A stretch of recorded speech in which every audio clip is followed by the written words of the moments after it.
First off, I have to say, this is the earliest in the morning I have ever seen Joe Quesada. So you know this is important.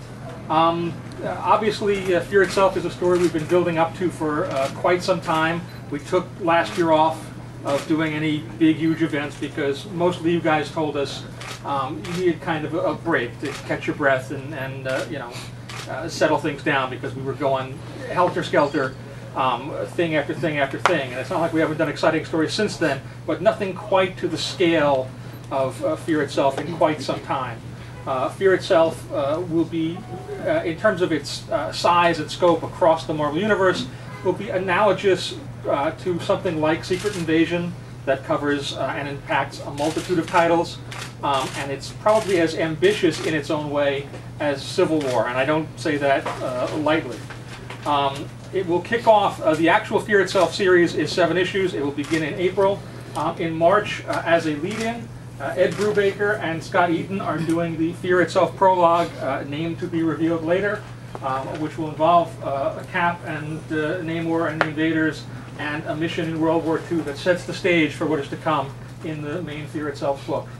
I think you also you have another slide, and just a quick peek at our you know, the formative incarnation of this mysterious character who will mean a great deal to the Marvel Universe. There is a secret, there is a concealed act at the heart of the Marvel Universe that happened years ago that once it is uncovered will change everything. Will change the way our characters look at each other, our characters look at their place in the world, and will unleash something unspeakable that's been tamped down for decades and hundreds of years, and will now be free to flourish and cast its shadow across the world. And that, in essence, is what Fear Itself is about. To join me now, to help me with this enormous banner, let me bring up my fellow Vice President, Executive Editor, the good one, Axel Alonso. I think it's just going to stop.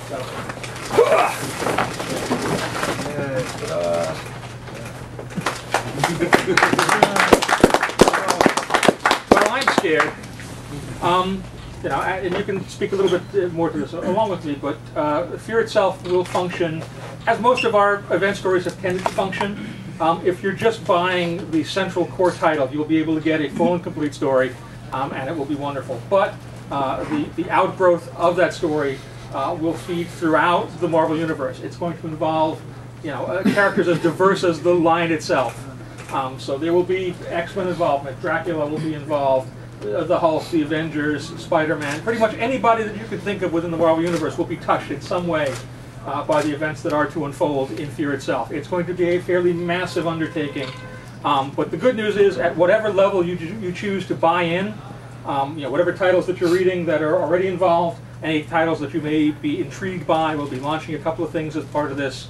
You know, hopefully we've built this in such a way that you'll get a good, fulfilling experience, no matter what your level of involvement.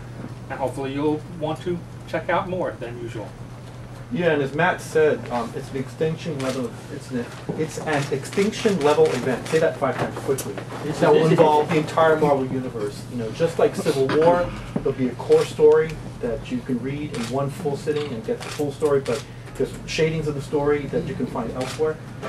It's a major event that involves everyone. Expect major participation from the X-Men, from Dracula. Again, this is global. And like in Civil War, expect to see interesting developments, pacts between characters, alliances you wouldn't have expected, and instances where heroes and villains find themselves on opposite sides of the battle lines in ways you wouldn't expect. Plenty of secrets. Yeah, we've been setting up dominoes sort of covertly for a while now. Some that you know and recognize and have chatted about on the internet, and some that you may have glossed right over and right past, not even realizing their significance. And you know, the tapestry and the pattern of all of this will become apparent as we get into April and beyond. Okay, cool. I guess we can open it for questions right now. Yeah. And by the way, let me just say that Tom and Axel always look so cute together. I want to blow up my beard to beat Tom, but you didn't have 6 months to. Yeah. All right. So who's got questions here? Anybody? I'll jump the. How much of because one of the things obviously with Civil War that made it so successful is that it really injected a lot of modern political and societal. I mean, how much is going into this story, given that it's about a god of fear, but it still seems like there's some undercurrent. Well, the first thing is it was sort of the climate in the world today was certainly the inspiration for this as we started to think about the bigger stories for the Marvel Universe. You will absolutely see the real world interject itself into this story because it's undeniable that there's a certain something in the air right now. And like Marvel always does, we tend to tap into that, whether consciously or unconsciously, and it affects all our stories. And the truth of the matter is that when we do that, it brings out the best in our creators because they all feel passionate about these issues. So you will see some of that, but like all great Marvel stories, all of this is really told through the eyes and the stories of our heroes as the metaphor for us and the heroes that we aspire to be and hopefully become. Yeah, so Civil War touched on plenty of issues, but Civil War was really, at its heart, a superhero story. It was about superheroes punching the daylights out of one another.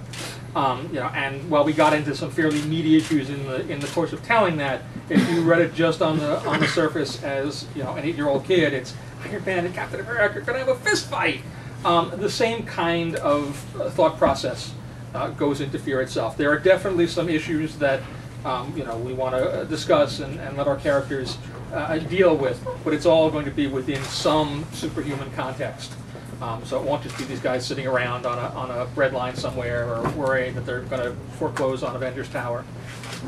There's plenty of action set pieces, of course. I mean, we have some to make this meeting we were talking about in the big room. And we've had many meetings about this, fine-tuning this, to get to the point that we're fairly confident that you're going to be blown out of it. Anyone else? From Twitter and Facebook, a lot of fans are asking questions about specific characters. And I don't know what we can talk about right now, but Captain Britain, Nightmare, Phobos.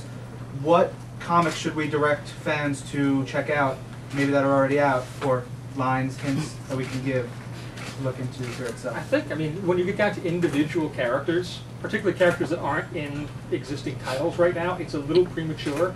Some of those characters are going to be involved. For Phobos, I would immediately say, well, Secret Warriors might be a good starting point, being as that's where he appears, or has been appearing until recently, month in and month out.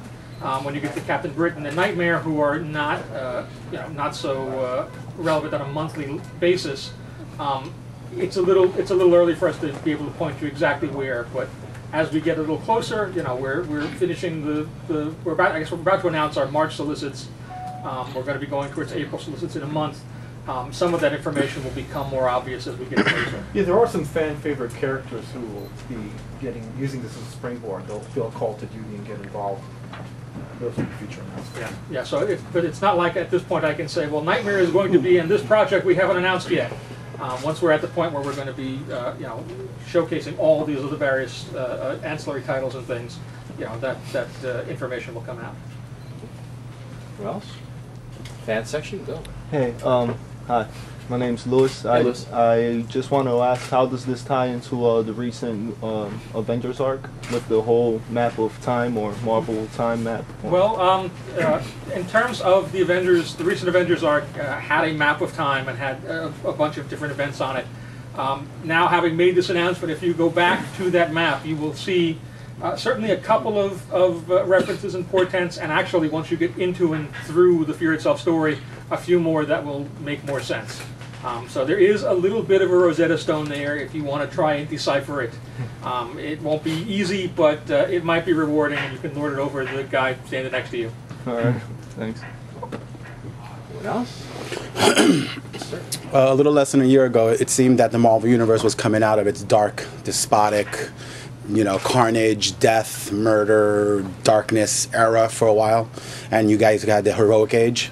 What do you say to the critics or fans who are going to say, oh no, here we go again, they're going back into the dark, death, secrets, oh my god, the Marvel Universe will never be the same again? Huh?